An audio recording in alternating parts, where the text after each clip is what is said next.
Il y a 100 ans, une véritable tempête a traversé l'Allemagne, la Révolution de novembre. Elle commence en mer du Nord, dans la rade de Wilhelmshaven, à la fin de la Première Guerre mondiale.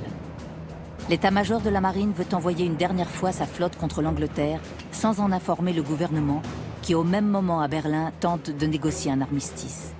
Il s'ensuivra un événement presque oublié aujourd'hui, la révolte des marins de Kiel. C'est un des événements les plus sous-estimés et en même temps un des plus importants de l'histoire contemporaine allemande.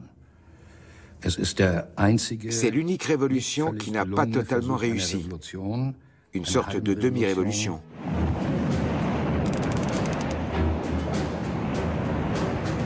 On est le 30 octobre. C'est le matin. Il y a une rumeur sur le bateau. Apparemment, ils auraient trop bu la veille au soir dans le carré des officiers. En buvant, ils auraient parlé de défaite glorieuse de la flotte et du refus de capituler. Le commandant de la flotte voulait lancer l'attaque sans prévenir le gouvernement. Le responsable du quartier des officiers a entendu le lieutenant de vaisseau porter un toast. Nous ne manquerons pas d'envoyer nos 2000 derniers obus sur la flotte britannique et nous sombrerons avec honneur. Une mort glorieuse plutôt que une vie dans le déshonneur. Mais on est si proche de la paix. Nous autres matelots, on ne veut plus faire les frais de cette guerre.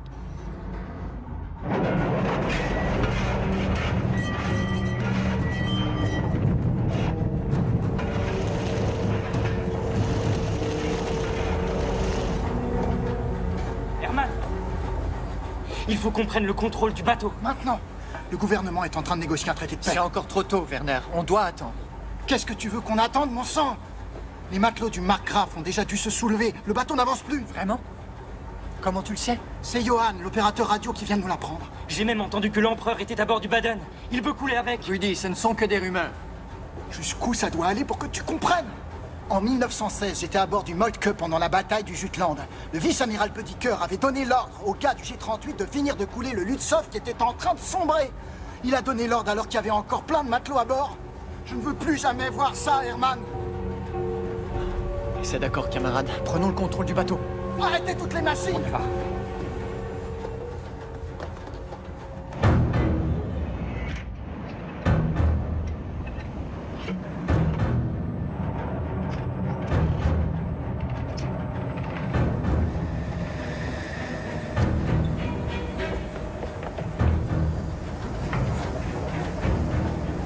Plus personne ne sera forcé à mourir en errant.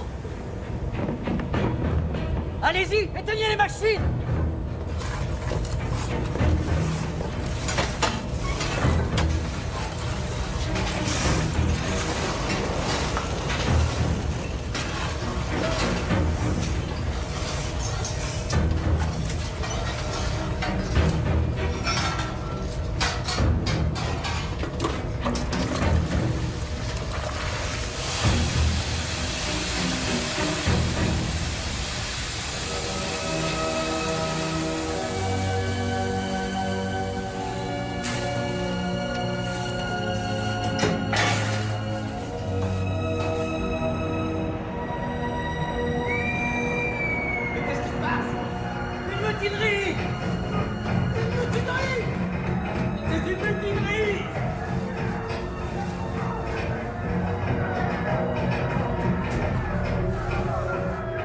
La marine, l'enfant chéri de l'empereur, se soulève.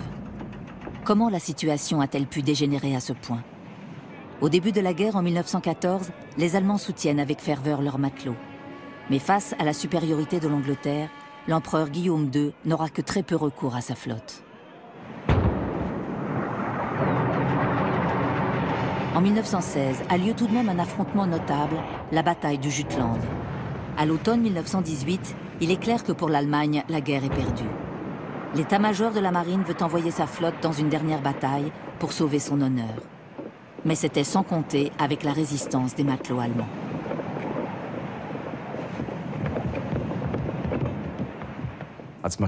En tant qu'officier de marine, je ne peux pas soutenir une mutinerie. Mais je peux comprendre la colère. Et je peux comprendre que vers la fin du conflit, les matelots ne savaient plus pourquoi ils se battaient. Bien entendu que je peux le comprendre. Ce qui a provoqué ces mutineries, c'est la peur. La peur de mourir, alors que des millions de personnes avaient déjà perdu la vie.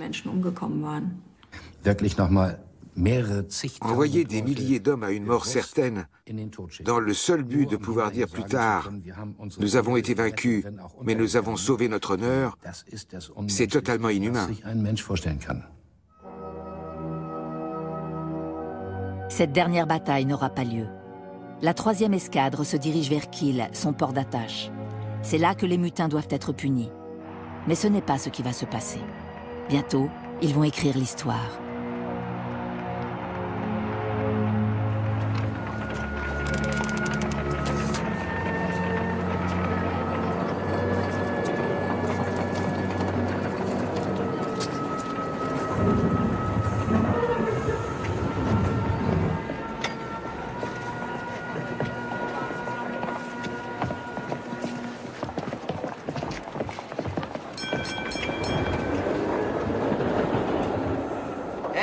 Camarade, à plus tard.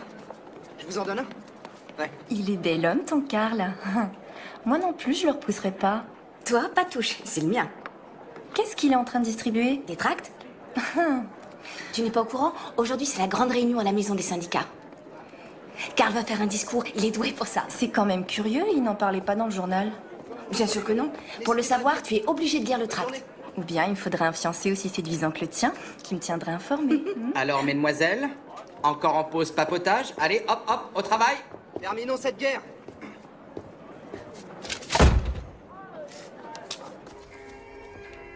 Eh oui, mademoiselle Hélène, ils veulent tous la paix maintenant. Ils se décident enfin à ouvrir les yeux. Qu'est-ce que nous aura apporté cette glorieuse guerre? De la peur, rien d'autre. Ah si, et du mauvais café. Ils le préparent avec des glands. Et les Anglais ont bloqué la bonne vanille. Les gens ne veulent plus dépenser un sou. Ils ne veulent plus acheter que du pain de mie avec leurs fichus coupons alimentaires. Plus rien n'est comme avant. C'est la fin des haricots. À qui je dois le livrer, monsieur Kaiser? Et si la populace arrive à prendre le contrôle, les bolcheviks, ce sera une époque difficile pour les pâtissiers. Vous pouvez me croire. Ah oui. À la maison de la marine de la Baltique, pour Madame Souchon en personne. Ce n'est pas la femme du nouveau gouverneur? Absolument.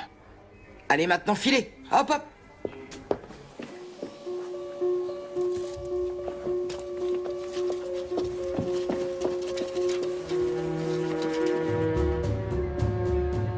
Kiel est la plus grande ville du Schleswig-Holstein. L'empereur Guillaume II la considère comme sa 2e patrie. Là, il développe le potentiel de sa marine bien-aimée. C'est de là qu'il veut lancer sa politique mondiale. Quand Sa Majesté se rend à la semaine de Kiel, à bord de son voilier, le Météore, il en profite pour assister à des défilés, à des baptêmes de navires et pour visiter des chantiers navals ou des bâtiments de guerre. Sa dernière visite date de septembre 1918, peu avant le soulèvement des marins, peu avant que la situation ne lui échappe. Peu avant que son gouverneur, représentant du pouvoir impérial, perde le contrôle de la situation. Depuis quelques jours, ce poste est occupé par l'amiral Wilhelm Souchon.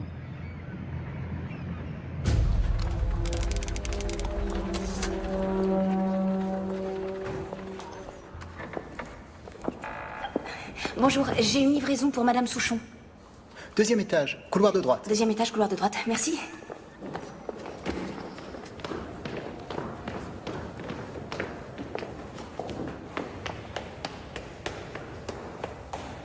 Pâtisserie Kaiser? Oui. Pourquoi avez-vous été si longue? Pardonnez-moi, madame, j'ai fait aussi vite que possible, mais aujourd'hui, la ville est pleine de matelots. On ne me parle plus de ces matelots, ça va encore me donner la migraine. Montrez-moi ça.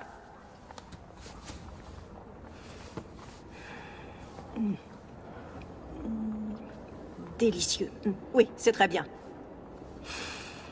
Mais qu'est-ce qu'il s'imagine à l'état-major? En arrivant à Kiel, nous étions tout juste sortis de la voiture que mon pauvre époux a dû assister à d'interminables réunions. Nous n'avions pas encore vidé nos valises. C'est un monde! Et la gouvernante est encore à Brême. Louise, as-tu mes comprimés? Oui, bien sûr, je te les donne. C'est invraisemblable. L'escadre 3 vient de se ranger du côté des mutins. Il y aurait 50 hommes. 50 de nos hommes, Louise. Que dois-je faire? Les enfermer? Les entasser les uns sur les autres? Il n'y a pas assez de cellules à Kiel. Et de toute manière, la ville est déjà remplie d'indépendants apatrides et autres socialistes. À ce rythme, on ne pourra pas garder le contrôle très longtemps. Et que comptes-tu faire, Wilhelm? On recourt toujours aux mêmes méthodes. Interdire tout rassemblement. bloquer l'accès à la maison des syndicats. Et je vais déclarer l'état d'urgence. Si les communistes veulent voir de quoi je suis capable, ils vont être servis.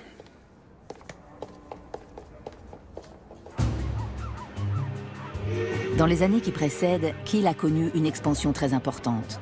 Qui plus est, elle est devenue port militaire impérial. L'agrandissement du canal de Kiel, autrefois appelé Kaiser Wilhelm Canal, le canal de l'empereur Guillaume, a un fort intérêt stratégique. Il permet à la ville de poursuivre son expansion tout en développant son identité.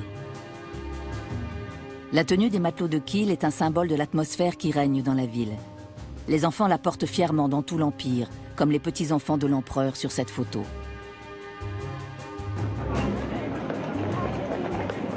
En 1918, Kiel compte plus de 240 000 habitants.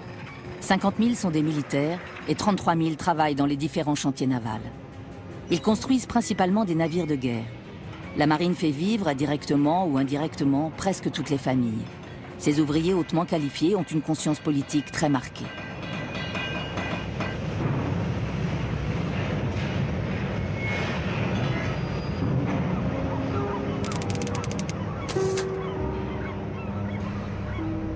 Camarades, cette guerre insensée a fait suffisamment de victimes innocentes. Combien de nos frères, combien de nos pères et de nos fils avons-nous perdus en mer dans le Jutland et sur tous les champs de bataille? Combien de sacrifices avons-nous dû faire au cours des 2 derniers hivers où nous n'avions rien à manger?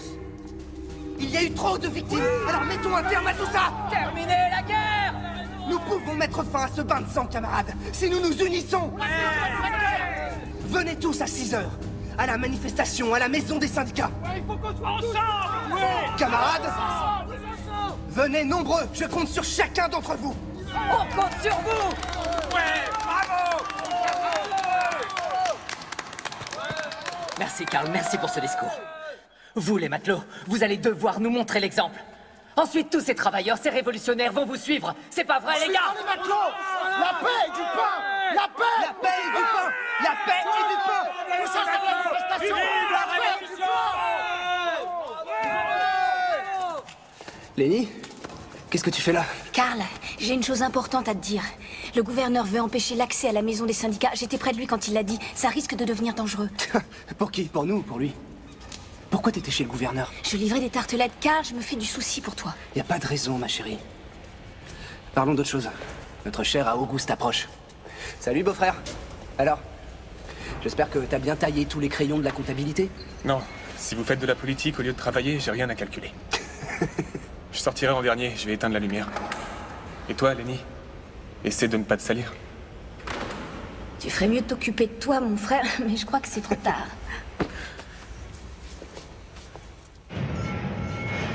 4 ans plus tôt, les idées révolutionnaires de Karl Artelt auraient été rejetées.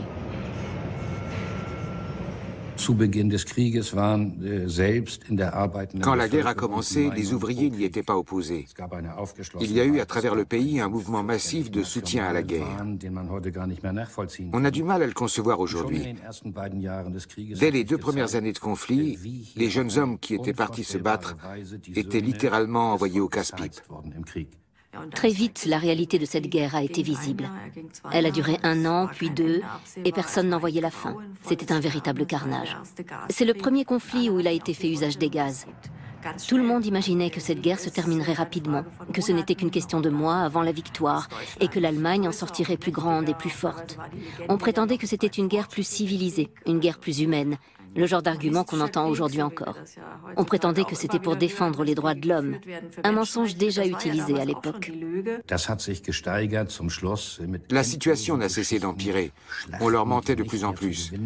Il y avait de plus en plus de batailles que les Allemands ne pouvaient pas gagner. Je pense qu'à un moment, la pression est devenue trop grande.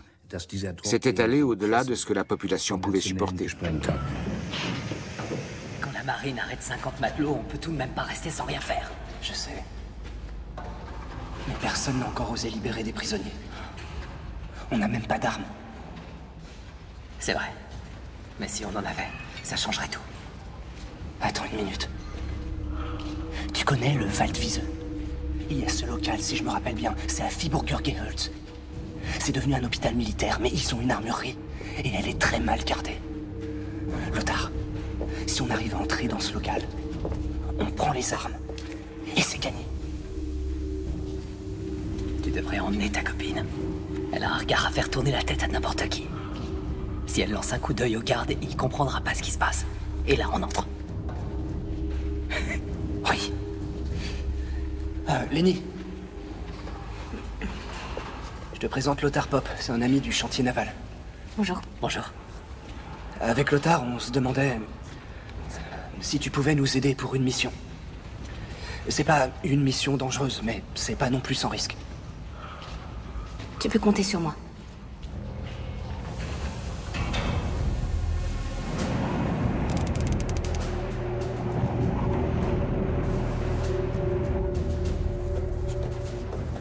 Garde à vous.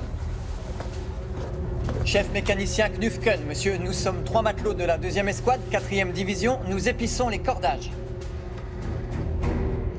Werner Mewes, Hermann Knufken, Rudolf Gleiser. Sur ordre du capitaine, je vous arrête pour insubordination, incitation à la mutinerie et pour sabotage. Du calme, mes amis, la guerre est terminée, il n'y aura plus de cour martiale. On verra bien. En attendant, fermez-la, Knufken. Messieurs, à droite, droite. En avant, marche. D'une certaine manière, les navires de guerre illustrent bien la situation dans l'Empire. Tous les clivages sociaux y sont reproduits.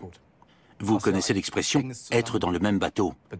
Les marins vivaient les uns sur les autres. Ils faisaient leur service militaire, mais c'était parfois très ennuyeux. Il y avait beaucoup de tensions sur les navires, et ça a éclaté à la fin de l'année 1918. Il faut savoir qu'à bord, ils n'avaient pas tous la même nourriture. Les repas des officiers et des sous-officiers étaient bien meilleurs et mieux servis que ceux du reste de l'équipage. La situation n'a cessé d'empirer jusqu'en 1918. Sur les navires de guerre, les matelots sont brimés au quotidien par de jeunes officiers sans expérience. Des règles très strictes rabaissent les matelots à l'état de sous-hommes.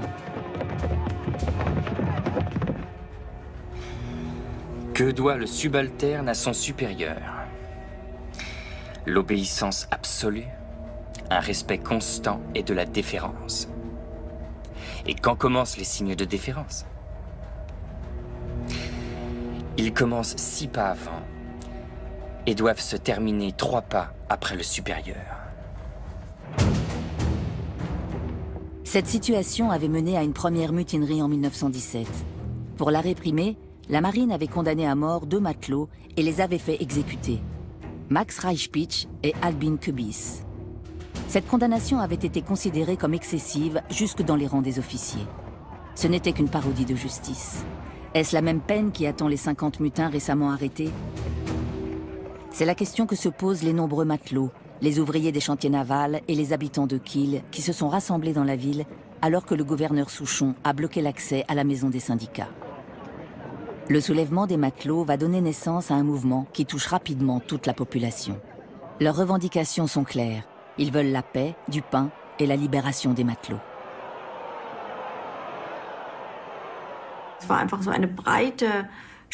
Tout le monde était dans le même état d'esprit. Les gens disaient « on ne veut plus se laisser faire ». Dans ce genre de situation, tout peut dégénérer en un instant. Il suffit d'une étincelle pour que la population se soulève. Entrez. Votre Excellence, j'ai un message important. Je vous prie de m'excuser pour le dérangement, madame. Il y a des émeutes en ce moment même en ville. De nombreux matelots se sont rassemblés. La population semble se joindre à eux malgré les barrages. Ils profèrent des menaces contre l'empereur. Ils veulent libérer les mutins qui sont enfermés au palais. Wilhelm, dis quelque chose enfin. Je veux qu'on me fiche la paix. Demain, je déclarerai état d'urgence, mais ça devra attendre demain. Pour l'instant, je mange. Protégez les cellules, bloquez les rues qui mènent au palais. Ce sera tout. Vous pouvez disposer.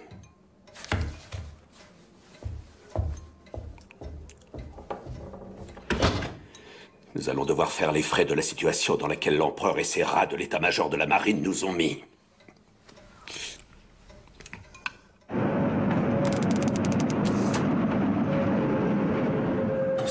Réfléchis un peu. Karl nous entraîne dans un combat dangereux, on risque d'y laisser notre peau. Personne ne t'oblige à nous suivre. Lenny, je suis ton frère, je veux simplement qu'il t'arrive rien. Tu vas rester ici. S'il te plaît. Si tu as peur, retourne dans ton bureau. Là-bas, il ne pourra rien t'arriver. Comment tu peux penser que j'abandonnerai Carl? Attends, écoute-moi. Voler des armes, libérer des prisonniers, c'est de la folie. Kiel est une véritable poudrière. Carl se promène avec une allumette enflammée et quand ça explosera, il finira devant la cour martiale. Ils vont le condamner à mort comme Kubis et Reichpitch. Tu comprends ce que je dis? Bien sûr que je comprends. Il y a tellement de gens qui sont morts pour rien à cause de cette guerre. Dis-moi en quoi j'aurais tort de risquer ma vie pour une bonne cause, pour un monde meilleur.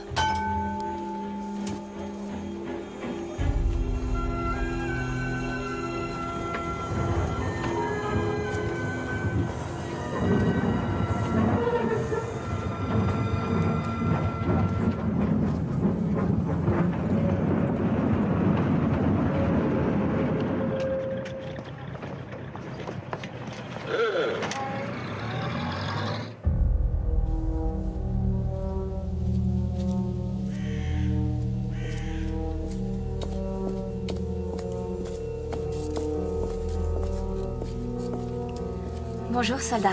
J'apporte des draps propres pour l'hôpital. Vous voudriez m'aider à les porter? C'est tellement lourd et vous avez l'air si fort. Bien sûr. Donnez-moi ça.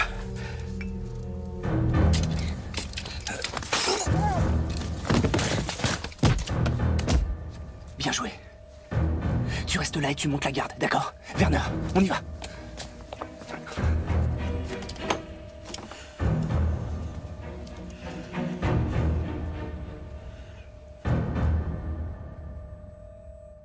Les femmes sont toujours représentées dans une position de soumission, comme un accessoire de l'homme. C'est l'image qu'on leur donne dans le schéma familial. Mais la réalité de la guerre va tout bouleverser. Les femmes travaillent de plus en plus souvent à des postes habituellement occupés par des hommes. Leurs exigences changent, elles commencent à s'émanciper. Jusqu'alors, on avait une idée très traditionnelle du rôle de la femme. On retrouvait ce schéma dans les sphères ouvrières. On ne peut pas dire que l'émancipation de la femme était un sujet d'actualité chez les ouvriers. Mais quand les hommes sont partis à la guerre, les femmes ont été obligées de reprendre les tâches des hommes dans la société.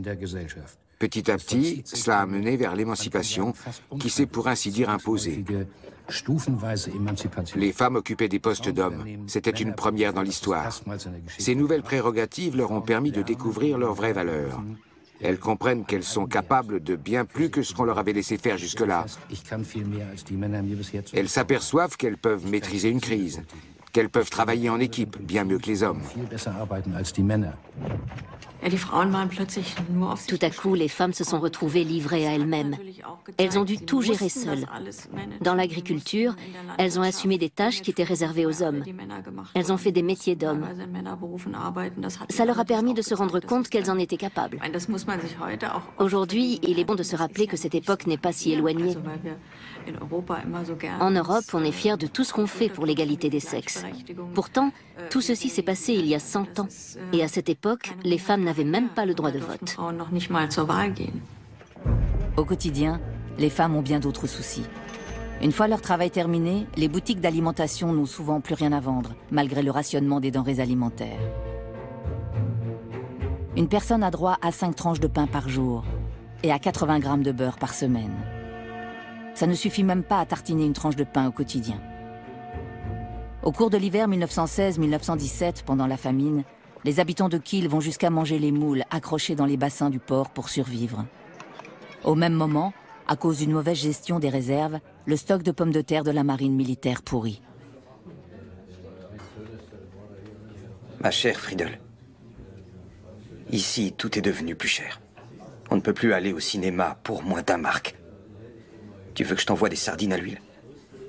Une boîte coûte 2,60 €, mais elles sont un peu plus grosses que celles qu'on avait mangées en vacances. Pendant la guerre, la solde d'un simple soldat ou d'un matelot est de 70 pfennig par jour, un salaire de misère. Un ticket de cinéma équivaut à ce qu'il gagne en 1 journée et demie. Une boîte de sardines équivaut à 3 jours et demi de solde. Un sous-officier gagne 2 fois plus qu'un soldat. Un lieutenant, 15 fois plus. Celui qui gagne bien sa vie en cette période de guerre peut pratiquement tout s'offrir. Le combat pour la survie ne concerne que les civils les plus faibles et les classes moyennes. La décadence semble ne pas avoir de limite. À cette époque, les plus faibles sont de facto écrasés par une élite particulièrement méprisante. Ces gens d'en haut ont absolument tout, ceux d'en bas n'ont rien, mais on les opprime de plus en plus. Et arrive ce moment de l'histoire de l'Allemagne où le peuple se rebelle spontanément, où il décide de bousculer l'ordre établi.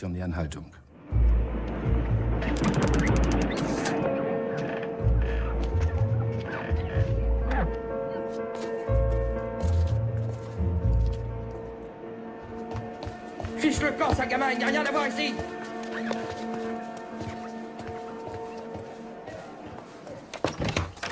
Tiens, cache ça. Ne les mange pas d'un coup, sinon tu auras mal au ventre. Merci. Allez, file. Te voilà, toi. Tu veux un gâteau? Ils sont encore tout chauds. Pas maintenant. Dis-moi, Lenny, ces armes, vous les avez vraiment volées? Oui, c'était facile. Ah, bon sang. Karl est en train de lancer une révolte. Ils sont nombreux et ils sont tous très remontés. Ils vont vers la Feldstrasse, là où sont les prisonniers.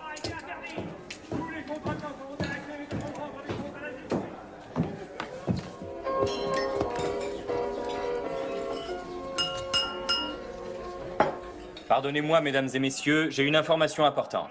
Je suis le lieutenant Steinhäuser. Aujourd'hui, son Excellence le gouverneur a déclaré l'état d'urgence. Pourtant, des éléments perturbateurs se dirigent vers la prison.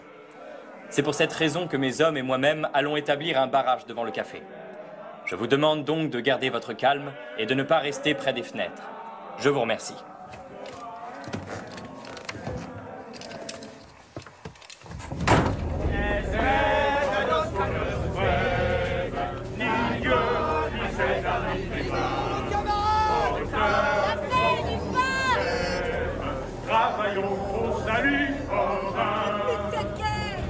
La manifestation progressait paisiblement dans les rues. On entendait des paroles de soutien pour nos camarades prisonniers. Les gens réclamaient que la guerre se termine. En arrivant devant le café Kaiser, il y a eu des coups de feu. Le défilé s'est arrêté. Quand on a vu que personne n'était touché, on s'est remis en marche. En voyant qu'on repartait, ils ont tiré directement dans la foule. Les bolcheviks arrivent! Vite! Mettez les pâtisseries à l'abri, allez! Dépêchez-vous!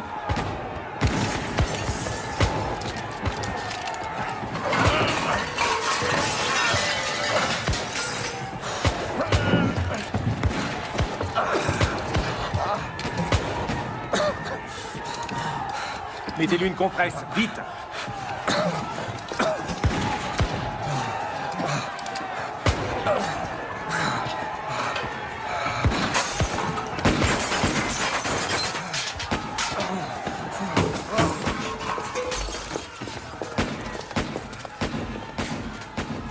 Mademoiselle Hélène, qu'est-ce que vous avez fait avec ce tablier? Il était neuf.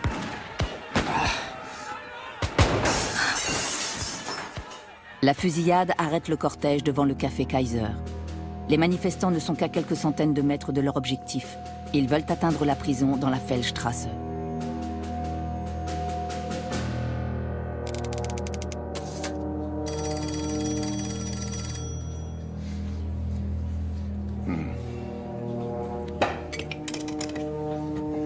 Votre Excellence, messieurs, le préfet de police nous signale que de nombreux manifestants sont dans les rues en dépit de l'état d'urgence. Comme nous le craignons, il projette de libérer les mutins qui sont détenus dans la Feldstrasse.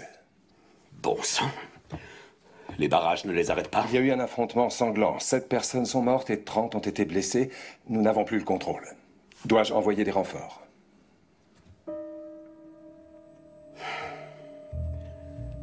Transmettez cet ordre. Les sapeurs-pompiers doivent essayer de disperser les manifestants avec leurs lances à eau.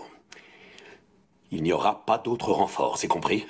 Je ne veux pas que la situation empire. N'utilisez pas les armes contre les manifestants ni dans la prison. Excellence, sauf votre respect, nous devons répondre avec fermeté. Et vous voulez envoyer quelle troupe, vice-amiral Kuzel? À qui peut-on encore se fier? Dites-le-moi. Comment voulez-vous être sûr que ceux qu'on enverra ne se rallieront pas aux mutins? Von Buchwitz, envoyez un télégramme à Berlin. Dites-leur qu'ils doivent nous envoyer aussi vite que possible le meilleur député social-démocrate qu'ils ont. Il faut que cet homme soit en mesure de discuter avec ces gens. Il doit les amener à se raviser afin qu'une révolte ou qu'une révolution soit évitée. Mais qu'est-ce que ça nous apportera? Vos degrés vont manger des merles. Ou bien voulez-vous risquer la chute de la monarchie, comme ça s'est produit en Autriche?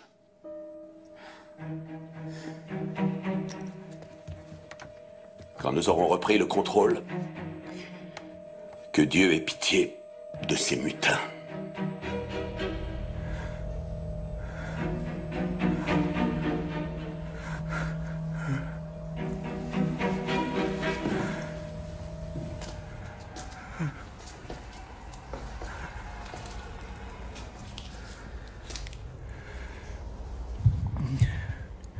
Ils n'ont pas réussi à nous libérer. Werner, ils ne nous abandonneront pas, j'en suis sûr. Tu le sais, toi aussi.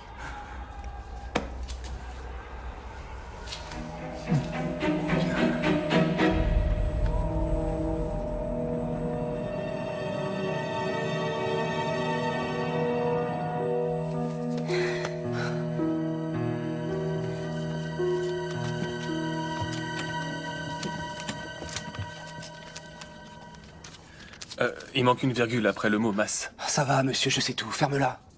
Tu ferais mieux de te rendre utile. Lothar, montre-lui comment ça fonctionne. Tu insères la feuille ici, tu la mets bien en butée, et ensuite... On pourrait quand même ajouter la virgule avant... Auguste, ne m'énerve pas. Ah, je suis fiancé à une voleuse. T'auras des petits pains au jambon la prochaine fois.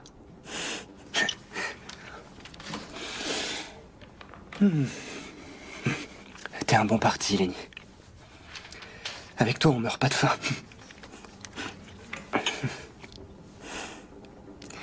Tout se passera bien, on va y arriver. Il y a une chose à laquelle je n'arrête pas de penser. Oui, notre mariage. Oui, à ça aussi. Tu te rappelles le garde à Waldwiese? Je l'ai regardé droit dans les yeux et ce que j'ai vu, c'était de la peur. Il était terrifié. Et ma peur a aussitôt disparu. Je me suis sentie tellement forte.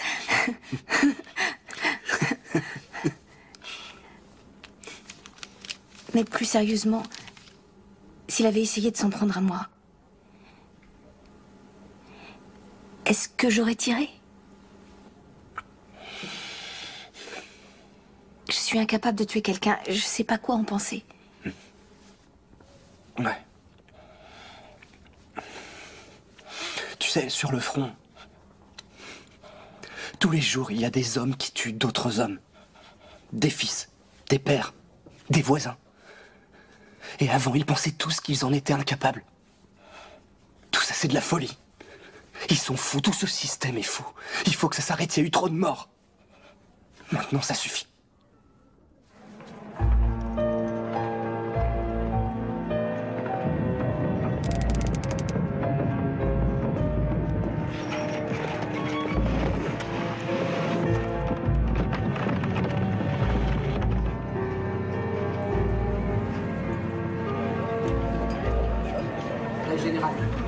Grève générale. Je commence à me demander si on commet pas une erreur. Ça en vaut la peine? Tu sais que si on ne libère pas nos camarades, ils risquent de se faire exécuter. Grève générale! Rejoignez-nous! Grève générale! Lothar, il n'y a toujours pas la virgule. Tais-toi, Auguste. Grève générale.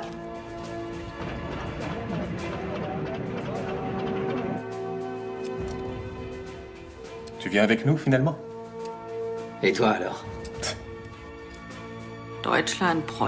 L'Allemagne, la Prusse, c'était un régime oppressif. Ils ont ouvert le feu sur des ouvriers en grève. Ils ont tiré sur des manifestants. À l'époque, en pleine guerre, et alors que les ouvriers étaient armés comme des soldats, il était logique que la gauche veuille changer la situation en recourant aux mêmes méthodes que ses adversaires. Et c'était des méthodes violentes. Aujourd'hui, cette situation serait impensable.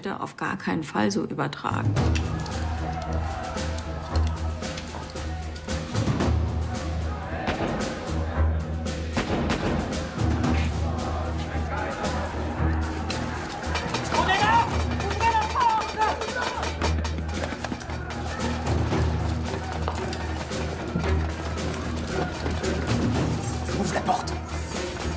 Allez, dépêche-toi.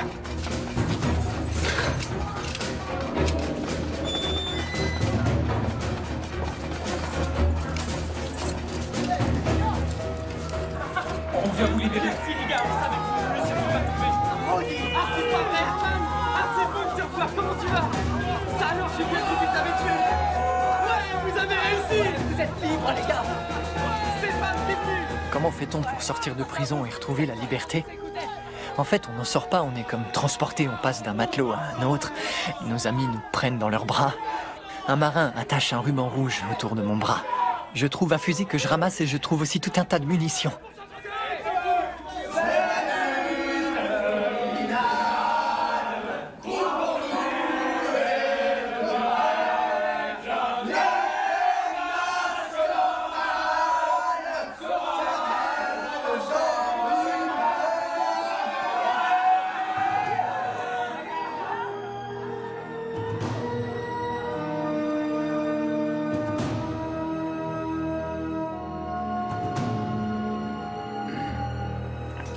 Combien?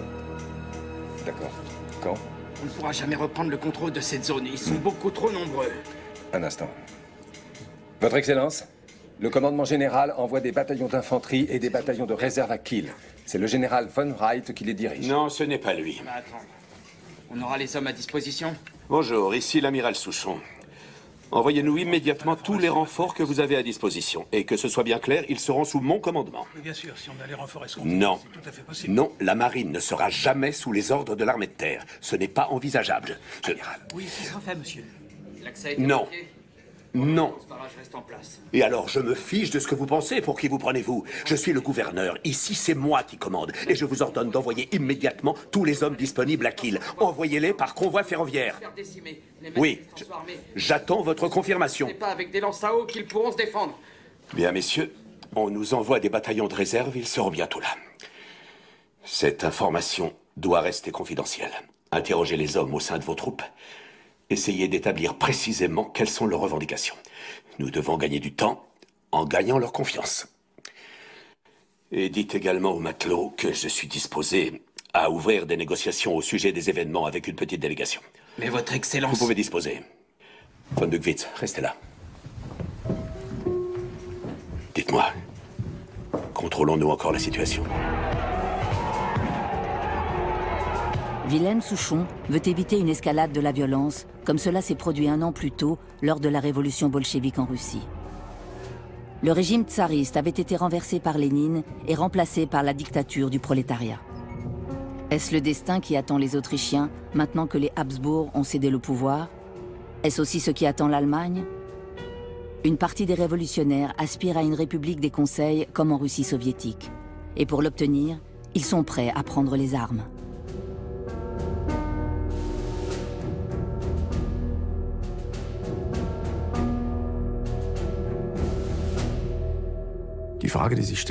La question est de savoir s'il peut y avoir une bonne violence.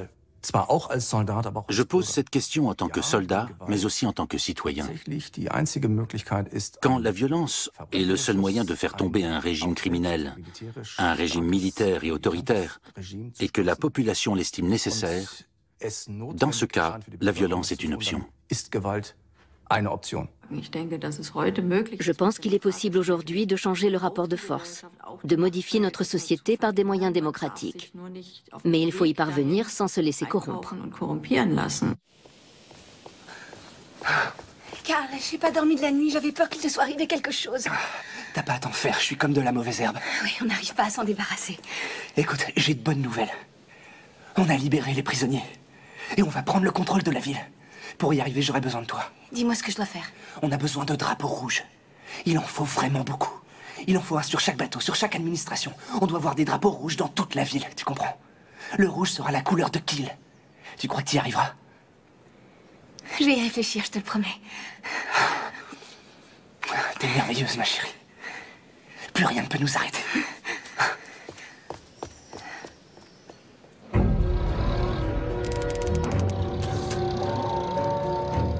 Note aussi ça. Qu'on ne soit plus tenu de saluer les officiers pendant nos permissions. Ouais, hein? je suis d'accord. Ça, c'est qu'un détail. Quoi? Comment ça, un détail? Quand je termine mon service et que je croise des officiers, on est d'égal à égal. Je Ouais, peux plus c'est à leur vrai. obéir. Faut réclamer ça. Je sais, je comprends. Mais réfléchissez, ça va plus loin que ça. Il faut vous projeter. Il faut qu'on exige qu'ils arrêtent cette guerre. On doit réclamer l'abdication de l'empereur. On va demander aussi, Karl. Oui, mais si on le fait... Messieurs, écoutez-moi. Dans la rue, il se passe quelque chose d'inacceptable. Des matelots se promènent dans la ville et s'amusent à humilier des officiers. Ils arrachent leurs cocardes, ils ne le font que pour s'amuser. Oui, j'ai vu les Ils gars, font n'importe quoi, c'est de la folie. Ça va, n'exagère pas, Auguste. Karl, dehors, en ce moment, c'est le chaos, tu entends? C'est l'anarchie. Oui, mais peut-être que ce qui leur arrive, ils ne l'ont pas volé. Exactement. Tiens. Mais bon sang, Karl, c'est la terreur. Et la révolution a besoin d'ordre, un ordre nouveau, bien sûr. Mais surtout pas un tel chambardement. Je vous le dis, messieurs, nous allons échouer si nous laissons Kiel basculer. Si on ne remet pas d'ordre dans cette ville, le peuple refusera de nous suivre. Il a raison, il a raison. Non, il n'a pas raison. Ce sont les idées d'un fonctionnaire. Vous savez tout ce qu'il est. Et il est en train de vous mener par le bout du nez. Karl, tu n'es pas du tout objectif. Non, et alors? L'ordre, on s'en fiche. C'est bon, Herman, t'inquiète pas. Tout va bien. Je travaille dans un bureau, c'est vrai. Et je vais vous dire, l'hiver dernier, mon père était très faible et il est mort de faim. Et pourtant, il est resté social-démocrate, fier de travailler sur un chantier naval. Il voulait que j'aille au lycée, il a tout fait pour m'y envoyer. Alors maintenant, je vous pose la question. Que vaut le monde que Karl nous offre? Ce monde où la justice n'est pas la même pour tous? Où on n'accepte pas les comptables comme moi? Et je te signale que ça fait 2 ans que je suis membre du parti. Membre du parti majoritaire. Oui, et trésorier. Et tu sais quoi, Karl? Vous, les indépendants, là, vous vous croyez malins, mais vous vous trompez et vous commencez à me courir.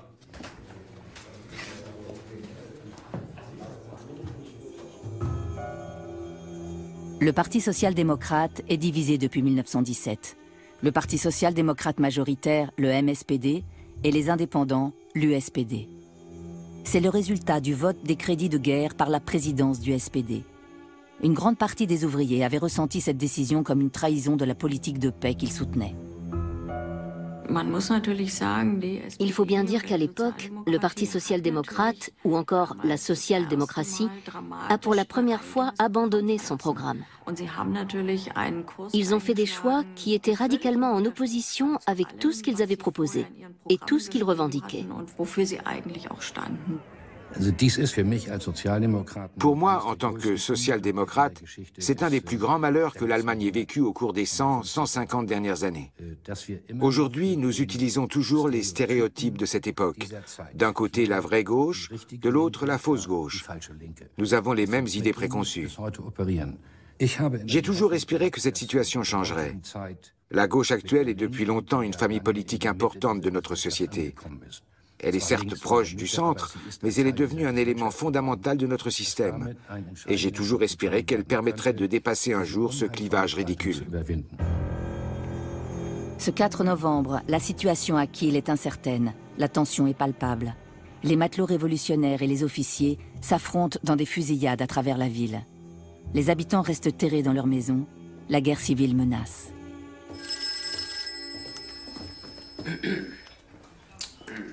Pâtisserie Kaiser, bonjour, ici le maître pâtissier. Ah, Madame Souchon, merci, je suis vraiment honoré. Ah. Chère Madame, avec tout le respect que je vous dois, la situation ne permet pas d'aller à la maison de la marine. Je vous en prie, essayez de me comprendre. Mes employés pourraient y laisser la vie. Ah bon? Des troupes de soldats vont se rendre en ville? Ah, cet après-midi? Oui, alors... Bien évidemment, chère madame. Je serai muet comme une carpe. Naturellement. Oui, rien de plus simple. Dites-moi, madame, qu'est-ce qui vous ferait plaisir? Fritz, viens voir. Tu as envie de gagner quelques pièces? Oui, et un craquelin. Et un craquelin. Prends ça et apporte-le à mon Karl à la maison des syndicats et ne traîne pas. Et pour mon craquelin? Le craquelin, tu l'auras à ton retour. Je lui apporte, mademoiselle Hélène.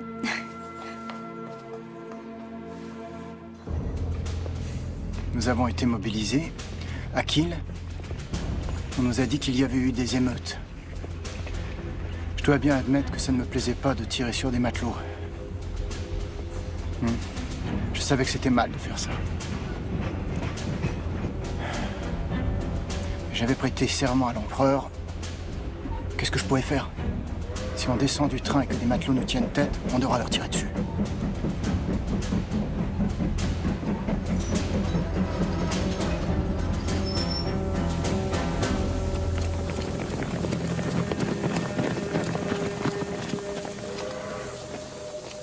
Le train arrive sur quelle voie? Ça dépend de quel train vous parlez. Ah oui, ce train, voie numéro 3.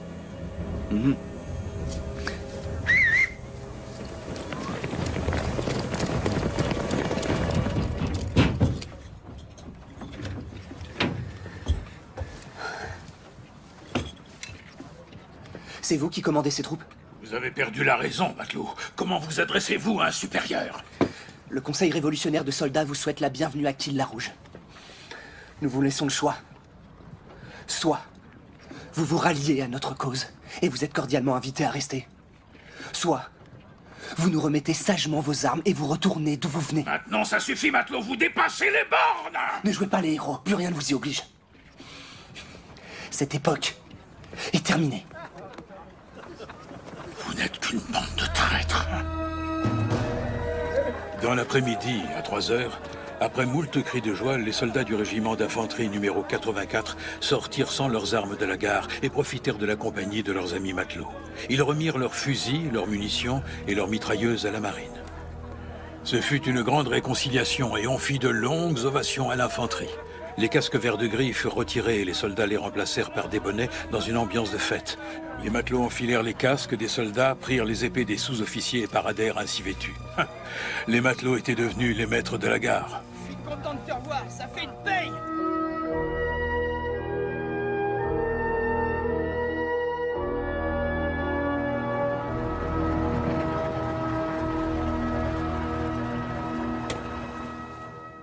Et voilà ces messieurs les mutes. On doit faire entendre nos revendications. Tous les camarades comptent sur nous. Votre Excellence, 6 compagnies du 9e corps d'armée viennent d'arriver à la gare.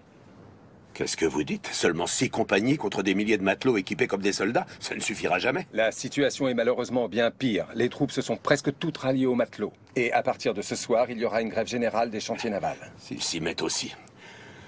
Je préférerais être sur mon navire, là-bas, sur la mer Noire. Il vaut mieux être confronté à toute la flotte russe que de devoir assister à ce cirque ridicule. Ah, et Berlin vous fait savoir qu'ils envoient le socialiste que vous aviez demandé. Il se nomme Gustav Noske. Il est déjà en chemin, il devrait arriver ce soir à la gare de Kiel. Gustav Noske. Excellente nouvelle. Et vous dites qu'il n'arrivera que ce soir? Il sera peut-être déjà trop tard. Bon, faites entrer nos invités.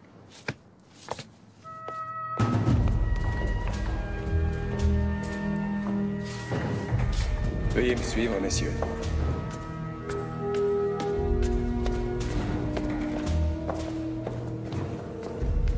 On ne peut pas se permettre de les laisser nous imposer. Votre Excellence, les représentants des marins. Monsieur le gouverneur?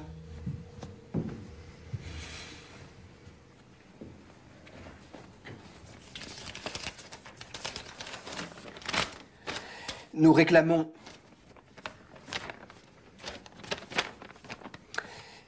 premièrement, la libération de tous les prisonniers politiques. Deuxièmement, la liberté d'expression et la liberté de la presse. Troisièmement, la suppression de la censure postale. Quatrièmement, une attitude respectueuse des supérieurs à l'égard des équipages. Donc vous avez le toupet de réclamer une attitude respectueuse de vos supérieurs, et pourtant j'entends que vous agressez des officiers? On m'a raconté que vous les dépouillez de leurs dagues et de leurs épaulettes. C'est scandaleux! Disons que c'est l'expression de la colère. Vous pouvez comprendre. Non, je ne peux pas comprendre. Donnez-moi ça. Donnez-moi ça. En tout, il y a 14 points. Je vous remercie, je sais lire.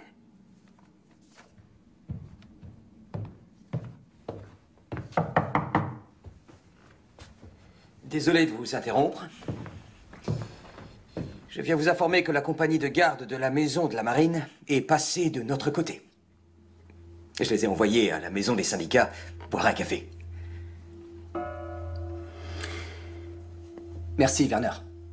Tu as bien fait.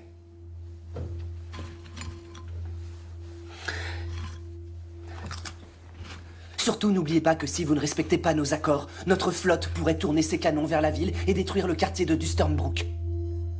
Le quartier où vivent les officiers. Eh bien, soit. D'accord, je ferai ce que vous demandez. Mais ce sera dans la limite de mon autorité, ici à Kiel. Et il faut aussi que vous sachiez que Berlin a missionné un parlementaire et qu'il est déjà en route. C'est avec lui que vous négocierez vos demandes. Cet homme est le député Gustav Noske. Je me demandais si ce Noske, je devrais pas rester près de lui. Ça me permettrait de l'avoir à l'œil. Ça, c'est une bonne idée. J'ai plus confiance en Noske qu'en toi. On peut y aller. Vive la liberté! Vive la liberté! C'est toujours pareil avec toi, Karl. Si c'est pas ton idée, t'es jamais d'accord. Quoi qu'on dise, tu te remets jamais en question. August a raison. Noske est un des nôtres. Ah oui, t'en es sûr? Vive la liberté! Il faut l'espérer.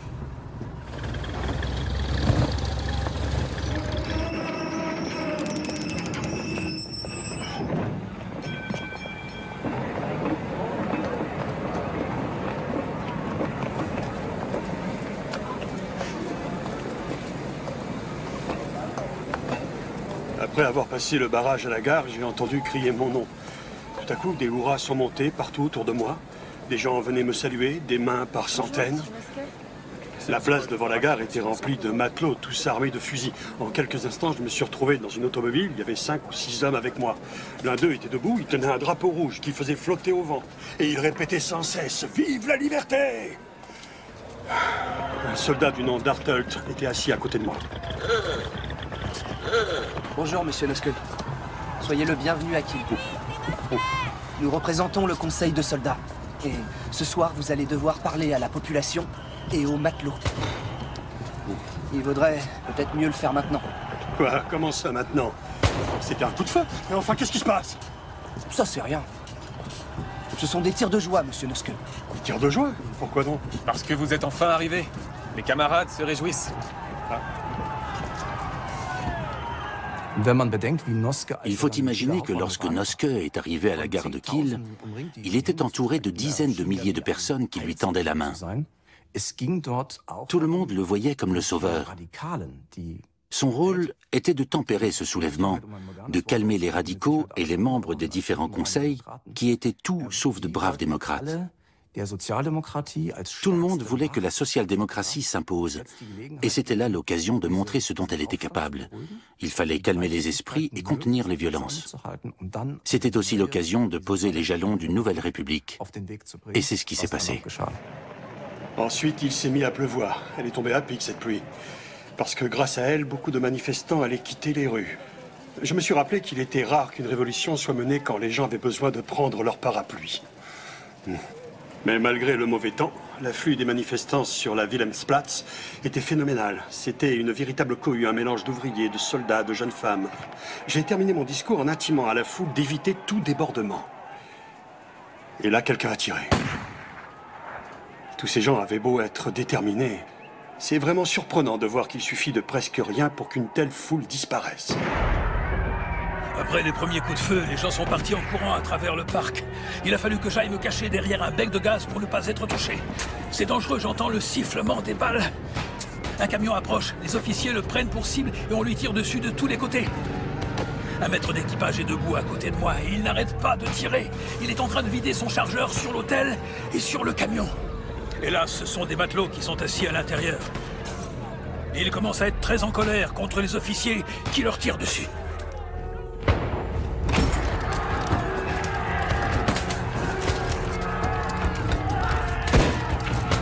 Ils sont cinglés!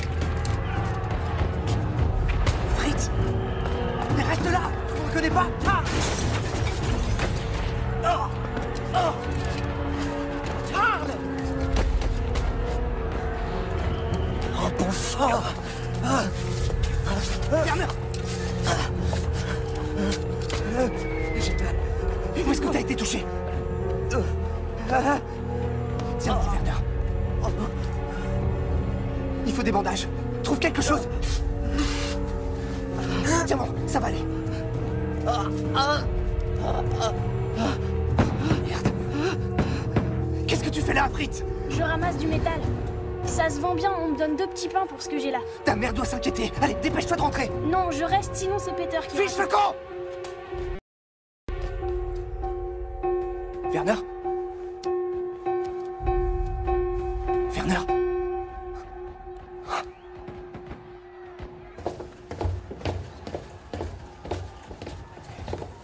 Votre bière, monsieur Noske. Oh, merci.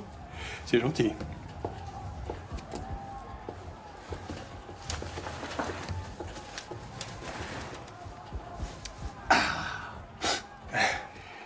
C'est incroyable ce qui se passe ici.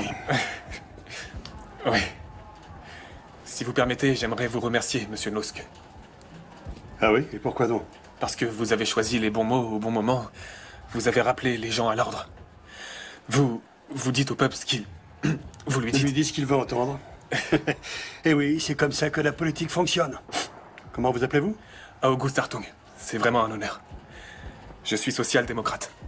Mon père connaissait August Bebel personnellement. Un sacré monsieur. Vous me plaisez, August. Pendant mon séjour à Kiel, il serait possible que vous restiez avec moi? Je sais pas quoi vous dire, Monsieur Nosk. Je crois qu'il vaut mieux que je reste dans cet hôtel. Il y a trop de plomb dans l'air à mon goût dehors. Oui, très drôle. Voudriez-vous m'apporter ma valise? Elle est dans la voiture. Oui, bien sûr. J'y vais tout de suite.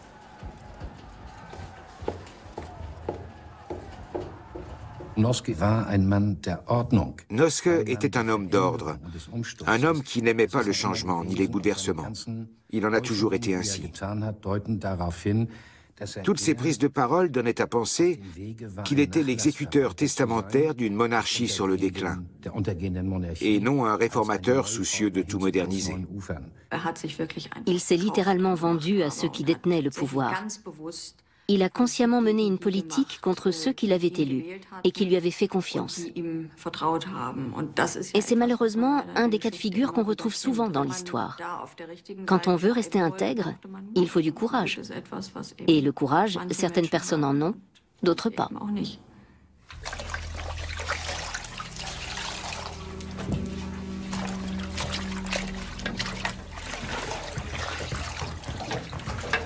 Hé, voilà les hommes. Ça tombe bien, on a besoin de... Messieurs, quelques bras musclés seraient pas de trop. Salut, Karl. Il faut que tu le fasses avec la langue. Comme le font les filles au cacadou. Hé, Karl, t'es déjà allé au cacadou? C'est bon, tu peux le dire, dis-le. Regarde. Ça va t'attirer des ennuis. Et oui, la Révolution fait son lot de victimes jusque dans le linge de la pâtisserie. Mais si Monsieur Kaiser m'attrape, j'aurai besoin que toi et tes amis en bleu viennent m'aider.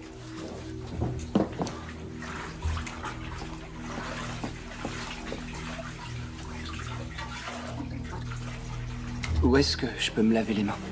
Où es-tu allé te mettre tous rouges?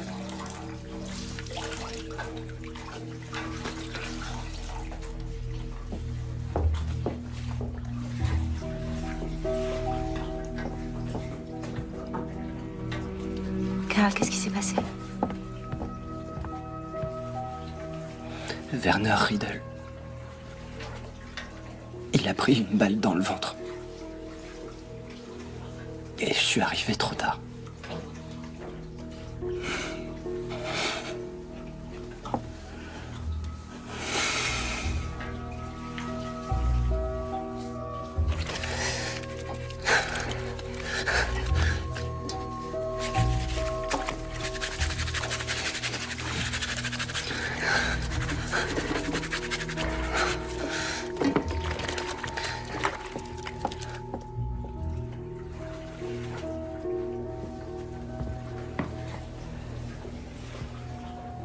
Ça va? Comment tu te sens? Ça va, j'ai seulement faim. Et ça va aller. Et toi? Aujourd'hui, un de mes amis est mort. Mais moi aussi, ça va aller. Demain, on hissera des drapeaux rouges dans tout Kiel. Ce sera aussi en hommage à ton ami.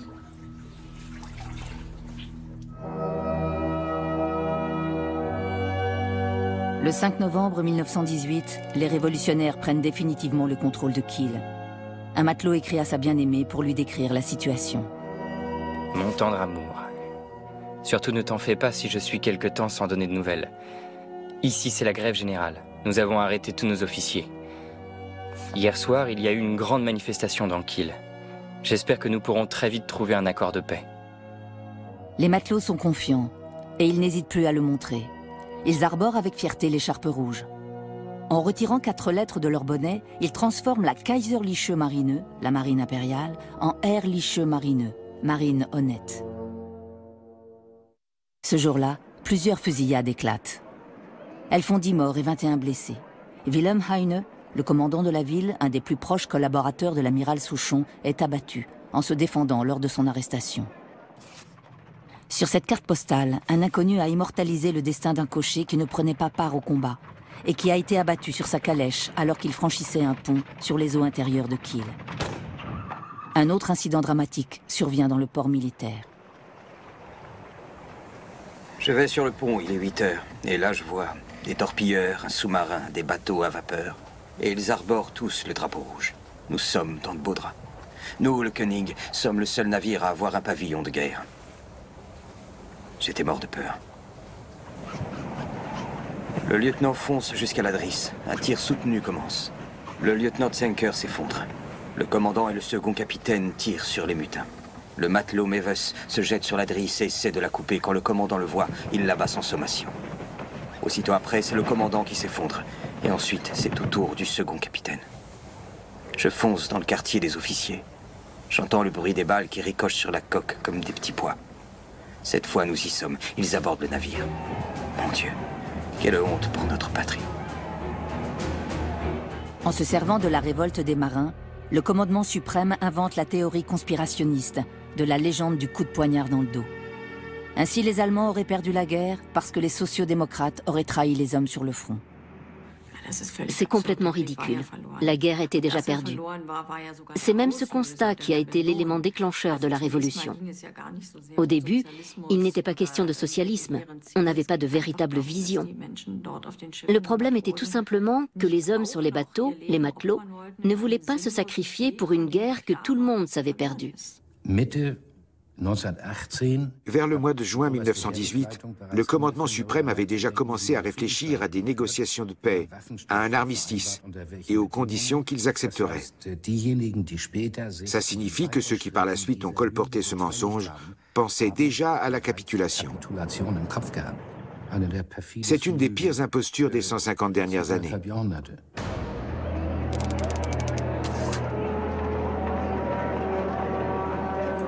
Ce que je vois en ville depuis hier, c'est le chaos.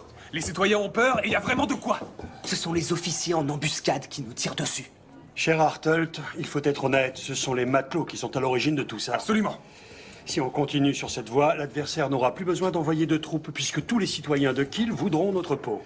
Qu'est-ce que vous nous proposez?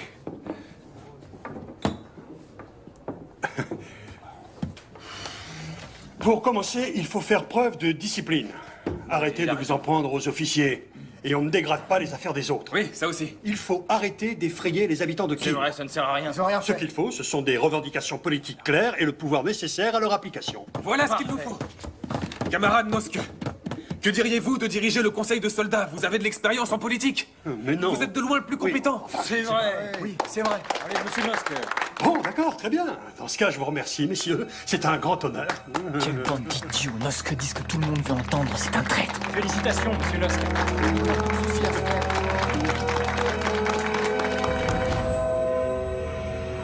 Le conseil de soldats se laisse complètement embobiner par Noske. Ils avalent chacun de ses mensonges.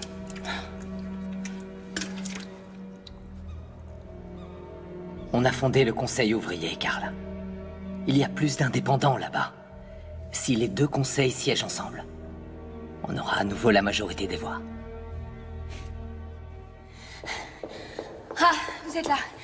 On vous a cherché partout. Noske vient de partir seul voir Souchon. Il y est allé sans moi. Il l'a fait exprès. J'ai aucune idée de ce qu'il a en tête. Quoi, t'es surpris qu'il te trahisse, petit malin? Qu'est-ce que t'as dit? T'as très bien entendu. C'est même toi qui as proposé que ce traître soit notre président. Tu sais que c'est vrai. Si on en est là, c'est ta faute. Ah ouais? C'est ta faute! Arrêtez maintenant, ça suffit! Arrêtez! Ça va pas. Vous êtes devenus complètement fous. Vous dites être des révolutionnaires, alors comportez-vous comme tels. Vous avez le même ennemi. Pourquoi vous vous battez l'un contre l'autre? C'est complètement stupide. Vous êtes bien des hommes. Faites la paix.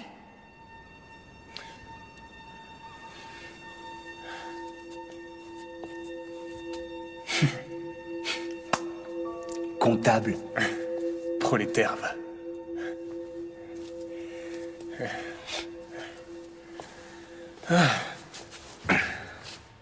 Si Noske discute seul avec Souchon, demain, il sera de nouveau assis avec nous. On le recevra comme il le mérite. Ouais.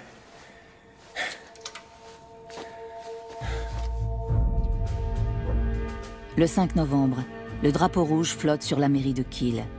La ville est désormais sous le contrôle des révolutionnaires. Jusque-là, les informations se transmettaient pendant les réunions, parfois ce n'était que des rumeurs. Maintenant, ce sont les journaux qui les publient, malgré une censure renforcée 2 jours plus tôt par le gouverneur Souchon. Alors que le Kieler Neuesten Nachrichten et le Kieler Zeitung, journaux lus par la bourgeoisie, traitent discrètement les récents événements en pages 2 et 3, le Schleswig-Holsteinische Volkszeitung, journal social-démocrate, fait de la révolte sa une. Il décrit la marche triomphale des manifestants de façon dithyrambique. L'ancien pouvoir, représenté par le gouverneur Souchon, est contraint de se réfugier dans la base maritime.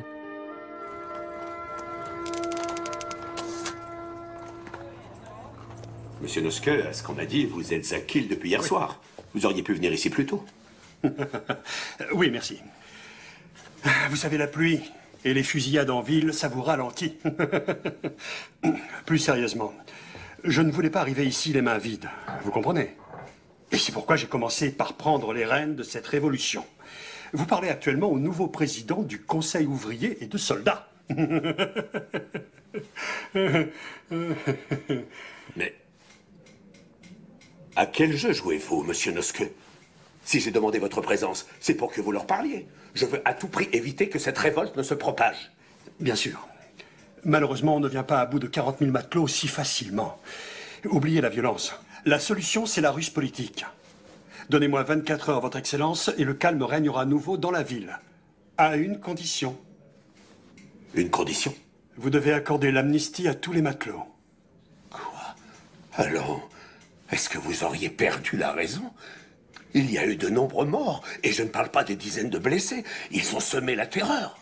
Oui, bien sûr, je sais. Le problème, c'est que ces hommes ne peuvent pas faire machine arrière.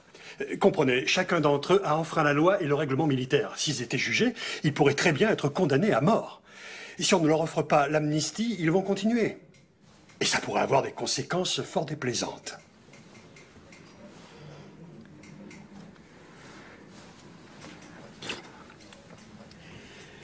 Je dois d'abord en parler à mon état-major. Oui, bien sûr.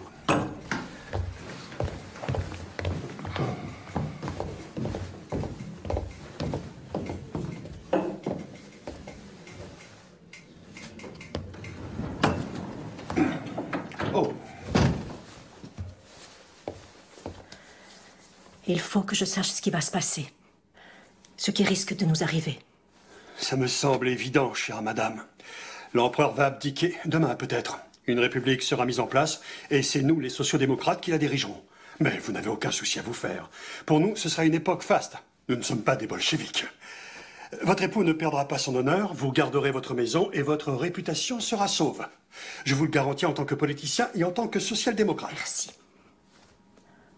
En ce moment, survivre un jour de plus, c'est déjà une victoire. Ils seront amnistiés, monsieur Noske. Dans 24 heures, je veux que le calme soit rétabli. Si vous y arrivez, les matelots ne seront pas traduits en justice. Mais ce sera dans la limite de mon autorité. Bien sûr. Le calme dépendra aussi des pouvoirs que j'aurai.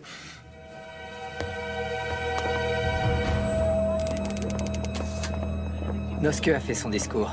Il a dit: vous savez que je suis en lien avec notre gouvernement. C'est un fait. C'est vous qui avez vaincu. Kiel est entre vos mains. Cependant, c'est aussi une ville très isolée. Comment allez-vous gagner votre vie? Qui va vous verser votre solde? Il n'a fait que noircir le tableau. Mon objectif était de les amener à accepter que la mutinerie des matelots de Kiel, que personnellement j'aurais prouvé, trouve rapidement une fin. Au travers de réformes politiques, je leur ai promis une amnistie, je leur ai dit que je convaincrais le gouvernement. Je lui ai rappelé qu'on était en train de mener une révolution, que ce n'était pas des réformes qu'on cherchait. Nous, on veut pas que ça se termine, on veut tenir jusqu'au bout. Ensuite, on est passé au vote. Et figurez-vous que Noske n'a pas eu une seule voix.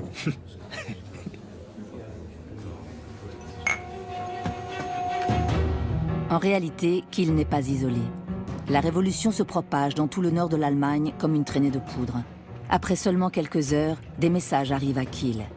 Des conseils ouvriers et de soldats sont créés à Lübeck, Schwerin, Rendsburg, Wilhelmshaven, Cuxhaven et Brunsbüttel.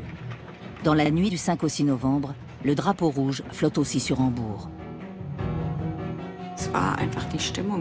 La révolte était dans tous les esprits. Les gens avaient trop souffert. Ils avaient vécu la misère, la détresse, ils avaient été confrontés à la mort. Tous ceux qui étaient chez eux, les civils ou les soldats qui étaient rentrés du front, tous ces hommes ne voulaient plus partir. Ils ne voulaient plus retourner au combat, et leurs familles refusaient qu'on les y renvoie. Tous ces gens avaient décidé de ne plus se laisser faire.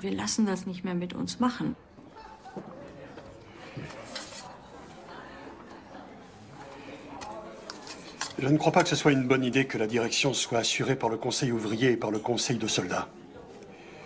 Je crois même qu'en fin de compte, personne n'en sera satisfait. Nous allons devoir tirer les rênes en même temps à gauche et à droite, et finalement, nous n'arriverons à rien. Nous risquons de perdre tout moyen d'agir. Qu'est-ce que vous proposez? Nous devons répartir le pouvoir de façon ingénieuse et efficace. Dans ce cas, je pourrais prendre la tête du conseil de soldats, par exemple. Excellent. Et moi, je pourrais devenir gouverneur.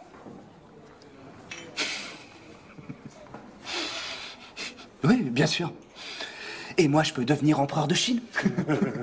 Non, mais vous avez complètement perdu la tête! Vous perdez votre sang-froid, mon ami. Mon cher Hartelt, écoutez donc ce que j'ai à vous dire. Hartelt, nous pouvons nous entendre. Et si le gouverneur ne peut agir qu'après avoir eu l'accord des deux conseils, ça me semble être une proposition raisonnable. J'ai laissé la réunion se poursuivre. Ils avaient entamé un nouveau débat sans fin, alors je suis parti seul à la maison de la marine. Je me suis servi de mon influence pour imposer ce que je pensais être juste. Et ça, aucun conseil de soldats ne pouvait l'empêcher. Noske ne voulait pas d'une révolution. Aujourd'hui, on dispose de documents qui nous permettent de l'affirmer. Mais je pense qu'à l'époque, les gens ne s'en rendaient pas compte. Ils pensaient que Noske se battait pour eux, qu'il était de leur côté. Mais il avait bel et bien retourné sa veste.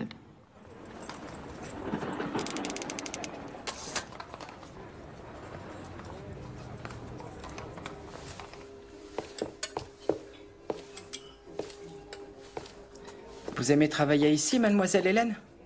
Oui, bien sûr, monsieur Kaiser. Vous le savez. Ah oui. Tiens donc. Vous en êtes sûr? Je vous ai engagé à la pâtisserie l'hiver dernier, à la demande de votre frère.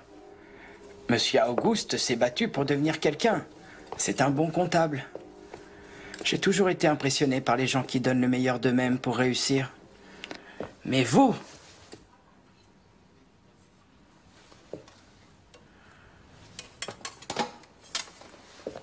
Je peux tout vous expliquer, monsieur Kaiser. Retirez votre tablier et quittez mon établissement. Je ne comprends pas. Oh si. Vous comprenez très bien, mademoiselle Hélène. Vous êtes renvoyée. Vous pouvez partir. Eh oui, ne prenez pas cet air étonné. Mais monsieur Kaiser... J'ai dit dehors! Et je vais porter plainte pour les nappes que vous avez volées.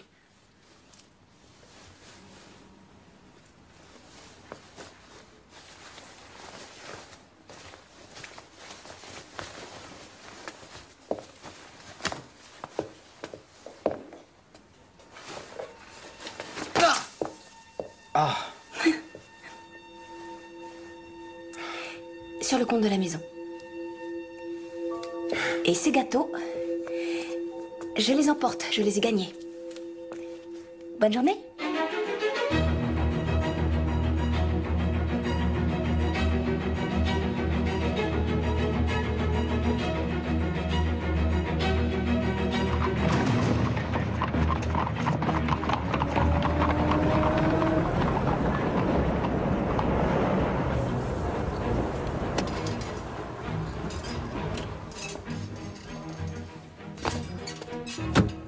Attendez-moi là. Bien, monsieur.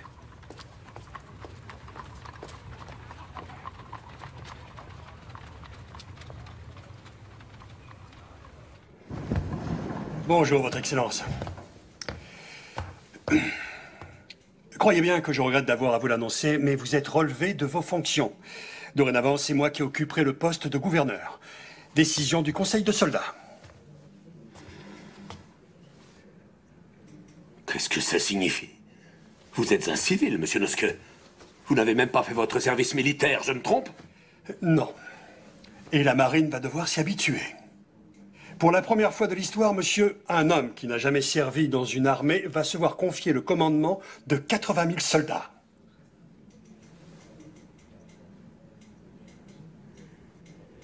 Noske, vous êtes un piètre personnage. Et je peux vous garantir une chose. Ce poste de gouverneur que vous venez de me prendre ne vous apportera rien de bon. Le navire a sombré depuis longtemps.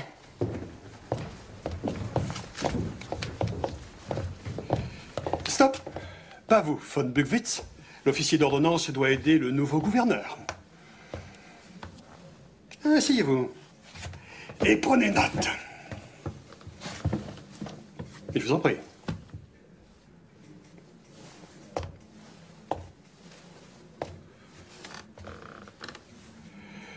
Ordre numéro 1 du gouverneur Gustav Noske. C'est la bonne formule? Oui.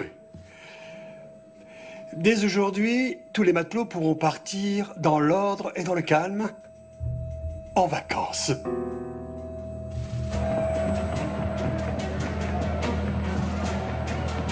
C'est quand même incroyable de pouvoir... Herman, mais qu'est-ce qui se passe? Karl, tu n'es pas encore au courant? C'est le premier ordre de Noske en tant que gouverneur. Vacances pour tous les matelots. Qu'est-ce que c'est que cette histoire? Oui. Est-ce qu'il a fait voter ça par les conseils? C'est pas possible. Si, regarde ce qui est écrit.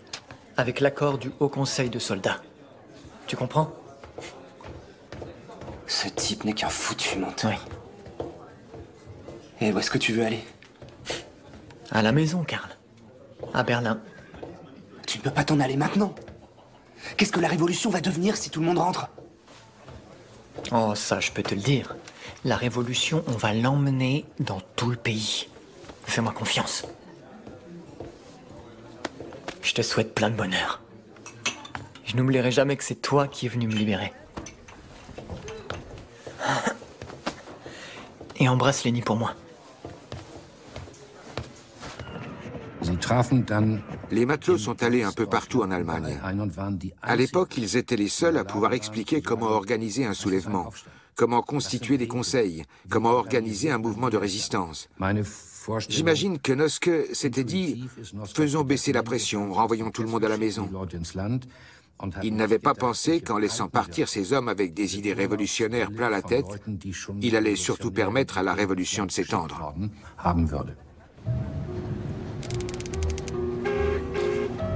Lenny, ça te dirait qu'on déménage? On pourrait aller là d'où je viens, à Magdebourg. Il y a plein de cafés là-bas, tu pourrais être serveuse. Et je trouverais du travail à l'usine de machines Wolf. Et on fondrait un foyer. Je dois voir ça comme une sorte de demande en mariage. Oui, ça va dans ce sens. Ce sens. Qu'est-ce que ça veut dire? Tu ne peux pas être plus clair? Ça veut dire que je veux qu'on aille faire nos bagages tout de suite. Édition spéciale. L'empereur abdique. Le prince héritier renonce au trône. Édition spéciale. Hé, viens par là. Je t'en prends un. Garde la monnaie. Merci, monsieur le matelot. L'empereur abdique. C'est pas croyable. Tu crois qu'une nouvelle époque commence?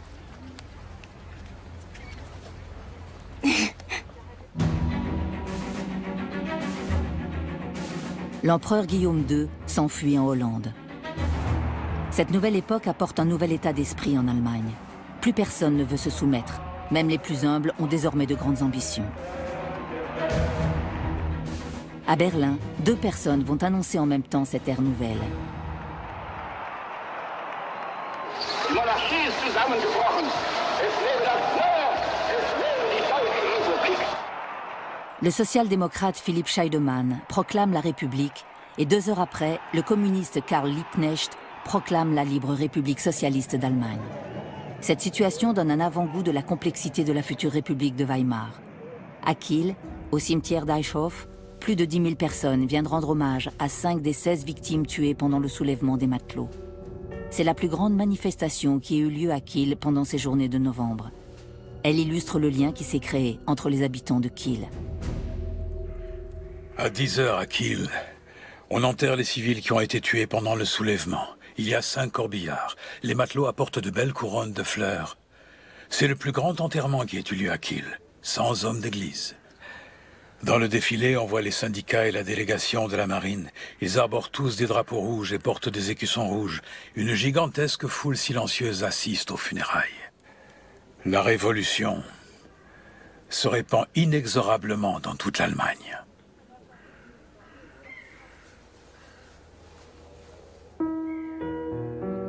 La population pleure les dernières victimes de la Première Guerre mondiale, tombées au combat pour une paix tant désirée.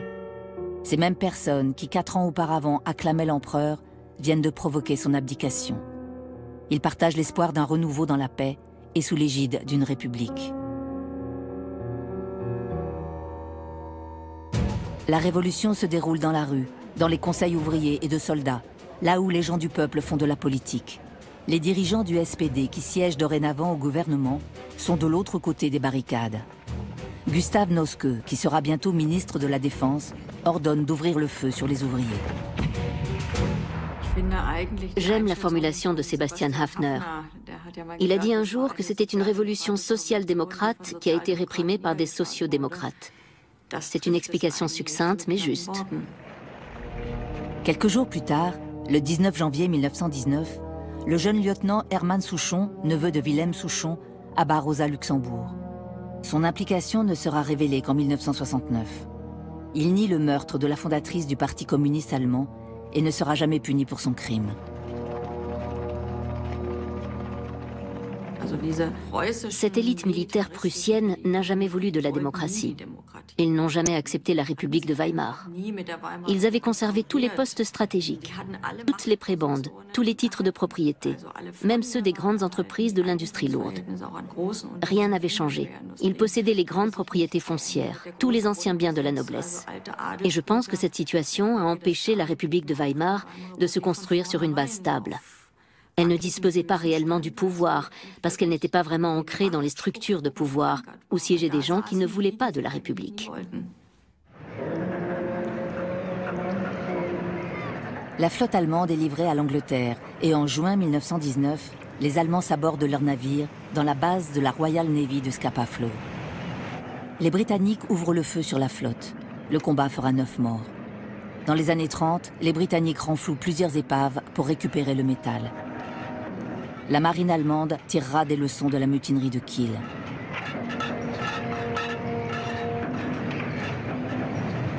Une mutinerie n'a pas de sens en soi. En tant qu'amiral, en tant qu'officier, je ne peux pas soutenir un tel acte. Pour moi, ça va au-delà de l'entendement.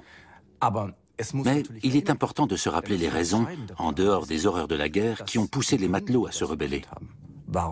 Il faut penser aux relations au sein des équipages, à la façon dont les hommes étaient commandés, au comportement désastreux de l'état-major. Ça doit rester clair dans les esprits. Ces éléments ont forcément joué un rôle. La révolution de Kiel a modifié l'Allemagne à tout jamais. Les mutins se sont battus pour des droits qui aujourd'hui nous semblent évidents. Le suffrage universel est instauré et pour la première fois, les femmes vont voter. On commence à intégrer le principe de cogestion de l'entreprise. La liberté d'expression et la liberté de la presse sont votées. C'est une vie mouvementée qui attend les principaux acteurs de novembre 1918. Pendant le Troisième Reich, Karl Hartelt sera arrêté à plusieurs reprises et restera sous la surveillance de la Gestapo. Il survivra à cette époque et deviendra fonctionnaire du parti en RDA.